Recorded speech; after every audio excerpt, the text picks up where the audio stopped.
पूरा देश इस्लाम के ऊपर चल रहा है, क्या इस्लाम में ये सब लिखा हुआ है अर्जु जी?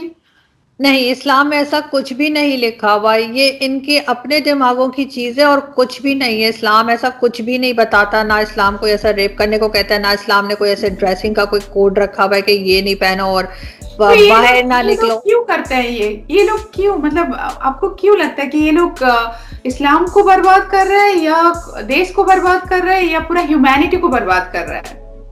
ये देश को भी बर्बाद कर रहे हैं, ये ह्यूमैनिटी को भी बर्बाद कर रहे हैं, और बिल्कुल ये इंसान भी नहीं कहलाने, मैं नहीं समझती कि इनको इंसान भी कहना चाहिए। बिकॉज यहाँ पे ये इसी तरह से ये चाह रहे हैं कि बस वो जाहिलों के जैसे लोग हों और ना कोई एजुकेशन हो, ना कोई फीमेल्स आगे बढ़ें, और they just have a idea कि बस ठीक है, अगर कोई फीमेल है तो she is only for their entertainment, बस उसी के लिए है। उसके लिए ना ये कोई एज देखते हैं, ना ये कोई अपने आप को देखते हैं, ना कुछ। अभी रिसेंटली मौलाना फजलुर रहमान जो एक रिलीजियस पार्टी के हेड हैं, उनकी पार्टी के एक आदमी ने, जो is I think 64 years old now, और उसने एक 14 ईयर्स की बच्ची के साथ शादी की है। एंड ही सेड, जब उसके ऊपर ऑब्जेक्शन किया तो ही सेड कि जी अभी मैं रुखसती तो जो है वो मेरी पता नहीं 3 साल या 4 साल के बाद होगी, वॉट एवर, 3 साल हो, 4 साल हो या 10 साल हो, फिर भी वो एज डिफरेंस तो है कितना ज़्यादा। तो ये यहाँ पे इस तरह से कर रहे हैं, और अनफॉर्चुनेटली ये चीज़ बढ़ती ही जा रही है, और सब लोग जो है वो फौरन ही रिलीजन को लेकर आ जाते हैं। अगर आप कोई बात करें तो फौरन ही कहेंगे तो कंट्री के खिलाफ बात कर रही है, अभी आपका शो जाएगा तो बोलेंगे ये तो कंट्री के अगेंस्ट बोल रही थी। लेकिन उस चीज़ को ठीक नहीं करेंगे, उस चीज़ को ठीक कर लें ताकि मेरे जैसे लोगों के पास बोलने के लिए कुछ हो ही नहीं।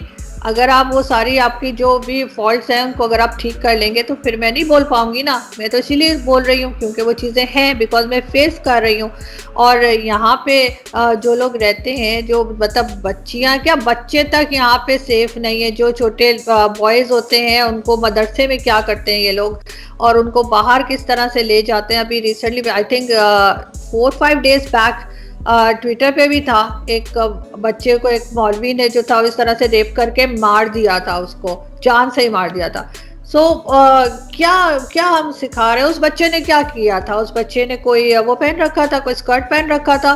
दूसरा, यहाँ पे ये चीज़ भी सब लोगों को पता है कि यहाँ तो जो डेड बॉडीज होती हैं उनको ग्रेवयार्ड में जाके अगर किसी फीमेल की है तो ये वहां से निकाल के रेप करते हैं। तो वो क्या है, ये बताएं ना। They have to tell me कि क्या चीज़ है ये क्यों नहीं इसको रोक पा रहे, ये क्यों नहीं इसको ठीक कर पा रहे। और जब उसके बाद जब ये सब कुछ होता है तो फिर हेड ऑफ द स्टेट आके कहता है कि जी ड्रेसिंग की वजह से। अगर ड्रेसिंग की वजह से तो फिर वो जो लड़की या फीमेल जिसकी डेथ हो गई है उसको आप कब्र से क्यों निकाल रहे हैं? उसने क्या पहना हुआ था ऐसा?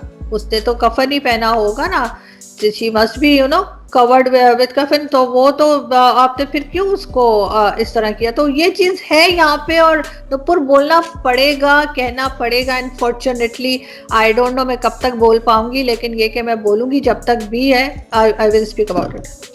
यस, मतलब मुझे तो लग रहा है कि ऐसा भी हो सकता है कि कब्र से निकल के वो रेप करे।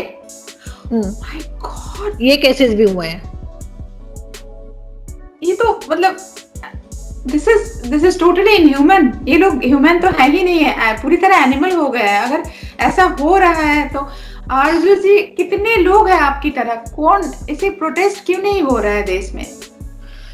प्रोटेस्ट होता है, और आपने देखा होगा वुमेन मार्च भी होता है, और उसके ऊपर भी फिर बातें बनाते हैं, उसके ऊपर भी कहते हैं, उनको भी तरह तरह के गलत नाम देते हैं उन वुमेन्स को जो ये वुमेन मार्च करती हैं for the right of the women, कि उनकी बॉडी है, वो अगर कोई बच्चे पैदा करना चाहती हैं तो करें, नहीं चाहती तो ना करें, जो मर्जी पहने, जैसे मर्जी जॉब करें, जहाँ पे मर्जी वो रहें। लेकिन ये कि ये सारी चीज़ें जब बात होती है एजुकेशन में, बिल्कुल बच्चों का राइट है, गर्ल्स का एजुकेशन के ऊपर बात करती हैं, मेन चीज़ों की बात हो रही होती है ना, girls education, women's right, and कि वो जॉब्स के लिए उनकी प्रोटेक्शन की बात हो रही होती है। तो उस पर सब उनको फिर उल्टा सीधा बोलना शुरू कर देते हैं, उनको कुछ भी बोलेंगे, ये एजेंट्स हैं, ये इंडियन एजेंट्स हैं या कुछ भी हैं। और फिर आपको पता है फिर इस तरह से फिर उनको, वो बहुत कम है वैसे, वो जो नंबर ऑफ वुमेन है वो बहुत कम है, बहुत ज़्यादा आपको नहीं दिखेंगी, लेकिन है। और वो बात वो कर लोग रही है, डर जाते हैं। ना वो लोग डर जाते हैं। एग्जैक्टली उनके ऊपर फिर हर तरह की, आपको मालूम है कि सोशल मीडिया पे भी अटैक किया जाता है, और वैसे भी तो फिर वो उनमें से एक दो तो बाहर भी चली जाती हैं फिर, जिसको होता है तो यहाँ से। लेकिन मैं कहती हूँ क्यों कोई बाहर जाए, even I my self I will never go out, मैं इधर ही रहूंगी और यहीं पे बोलती रहूंगी, और फिर मैं देखती हूँ क्या करते हैं ये लोग। बहुत गट्स है आप में आरजू जी, मतलब सचमुच इतने अच्छी तरह से पूरे सिस्टम को सामने रखना कि क्या क्या हो रहा है सिस्टम में पूरे पाकिस्तान में, और लोगों को बोलना।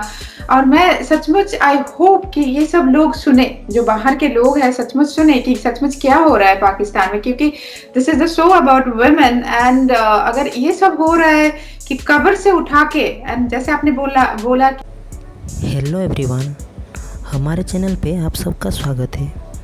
अगर आपने अभी तक हमारे चैनल को सब्सक्राइब नहीं किया है, जल्दी से कर दीजिए।